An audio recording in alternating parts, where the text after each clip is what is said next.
బట్టతలతో బాధపడుతున్నారా? ఆధునితనమైన పద్ధతిలో hair transplantation చేయబడును. Face clinic, Hyderabad. నమస్కారం అమ్మా. నమస్తే అమ్మా. అమ్మా, కొంతమంది మంగళవారం శుక్రవారం ఇలా ధూపం వేసుకుంటారు కదా ఇంట్లో. ధూపం ఎందుకు వేయాలమ్మా? వేస్తే ఎలాంటి లాభాలు ఉంటాయి? పాజిటివ్స్ ఏంటి, నెగిటివ్స్ ఏంటి? మనకి షోడశోపచార పూజా విధానంలో ధూపమాఘ్రాపయామి, సాక్షాత్ దీపం దర్శయామి అనే రెండు ఉన్నాయి.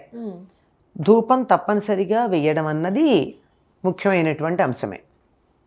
అయితే ఆ ధూపం ఎట్లా వేస్తారు అన్న దాని మీదే అన్నీ ఆధారపడి ఉంటాయి. ఏదైనా సరే ఒకటి చాలా తక్కువగా ఉందనుకోండి, అందరికీ పంచిపెట్టాలంటే ఏం చేస్తాం మనం? కాస్త పదార్థమే ఉంది, అప్పుడు ఏం చేస్తాం?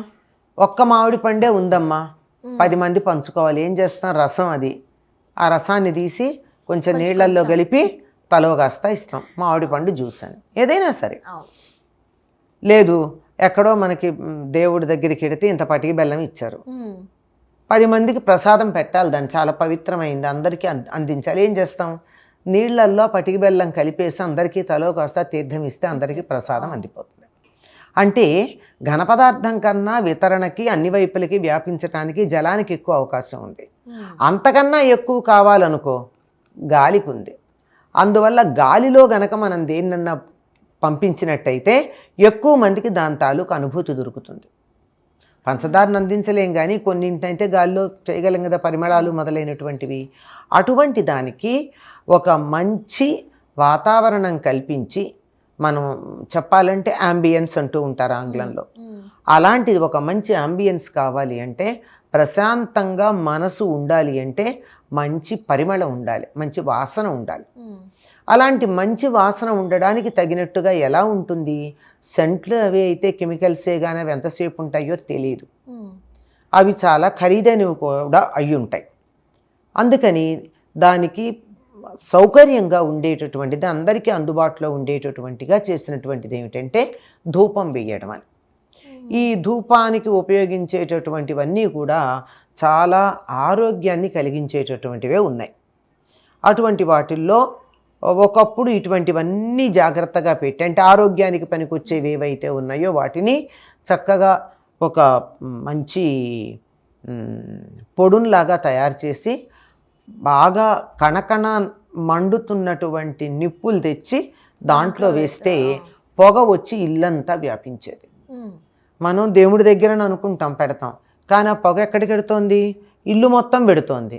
ఇల్లు మొత్తం అంతా కూడా దేవుడి యొక్క అనుగ్రహం ఇంట్లో ఉన్న మూలమూలలకి వెళ్ళింది. దీపపు కాంతి అన్ని గదుల్లోకి వెళ్ళలేకపోవచ్చు, కానీ ధూపం అయితే అన్ని గదుల్లోకి అన్ని మూలలకి వెడుతుంది.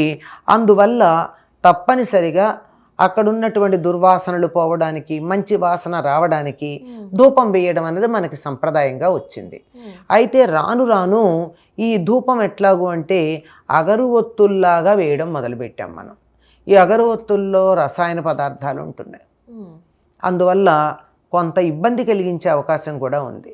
రసాయన పదార్థాలు లేనటువంటి అగరవత్తులు ఏమైనా తయారు చేస్తే వాటిని వాడచ్చు. అలా కాకుండా ఇప్పటికి కూడా మరి దసరాల్లో కానీ ఎక్కడ కానీ పెద్ద పెద్ద పూజలు చేసినప్పుడు ధూపం అన్నప్పుడు ఏం తీసుకొస్తారమ్మా? అగరవత్తులు వెలిగించరు. అంటే మామూలుగా ఉంటాయి, ఇప్పుడు ఆధునిక కాలంలో అందరూ వాడుతున్నారు కనుక పెడుతున్నాం, కానీ తప్పనిసరిగా ధూపమాఘ్రాపయామి అనగానే నిప్పులు తెచ్చి దాని మీద సాంబ్రాణి, పాలమడ్డి, ఇంకా ఉన్నాయి చాలా పదార్థాలు, అలాంటివన్నీ కలిపి అగరు, ప్రధానంగా అగరు వేస్తారు. ఇలాంటివన్నీ వేసి మంచి ఘుమలాడేటటువంటి వాసన వచ్చేట్టు చేస్తారు. అందులో మంచి గంధం ఉంటుంది, వట్టివేళ్ళు ఉంటాయి, ఇంకా చాలా ఉంటాయి, చాలా పదార్థాలు ఉంటాయి. వీటన్నిటినీ కలిపి చేసినటువంటి ఆ పొడి దాని మీద చల్లంగానే గుప్పున పొగ వచ్చి అన్ని వైపులకి వ్యాపిస్తుంది. ఈ అన్ని వైపులకి ఎప్పుడైతే ఇలా వ్యాపించిందో వాతావరణం అంతా శుద్ధి అవుతుంది. ఈ వాతావరణంలో శుద్ధి అవడం అన్నది 2 రకాలుగా జరుగుతుంది.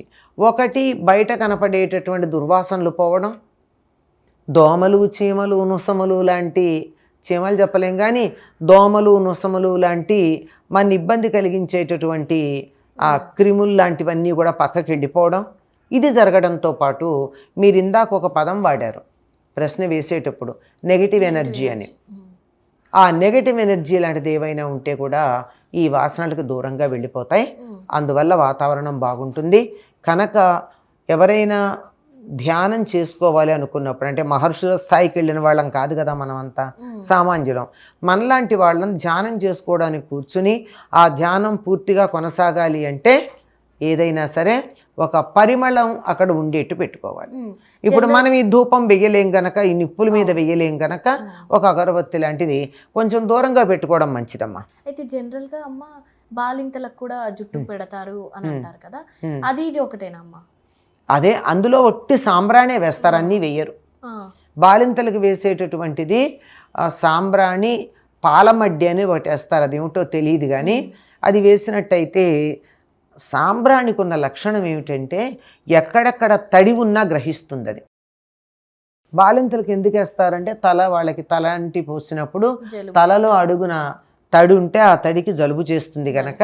ఇంకా చిన్నపిల్లలు అనుకో, చిన్నపిల్లలకి వాళ్ళకి చాలా మంచి ఒళ్ళు చేస్తుంటారు వాళ్ళు, అలా తొనలుగా ఉంటుంది ఒళ్ళు, మధ్య మధ్యలో ఇలా 2 కండరాల మధ్య ఖాళీగా ఉండి అందులో తడి మిగిలిపోయే ప్రమాదం ఉంది.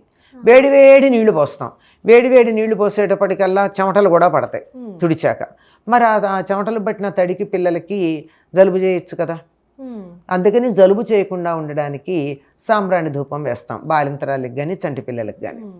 ఈ వేయడంలో కూడా ఒకటి, అందులో సాంబ్రాణి వేయడంలో ఉద్దేశం ఏమిటంటే తడిపోతుంది, ఎట్లాగో వాతావరణంలో ఉన్న నెగిటివిటీ పోతుంది.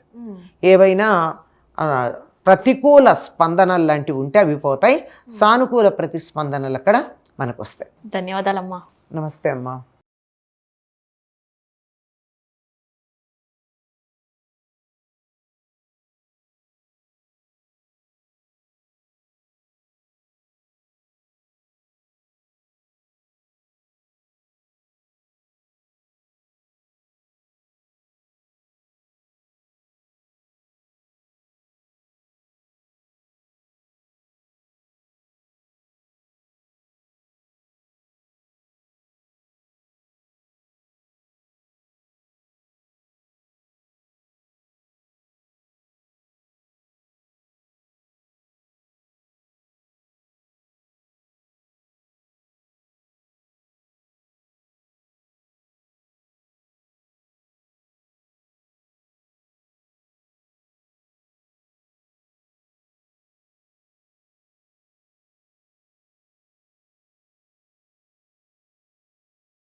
సుమన్ టీవీలో మీ పర్సనల్ అండ్ బిజినెస్ ప్రమోషన్స్ కోసం కింది నెంబర్కి కాంటాక్ట్ చేయండి.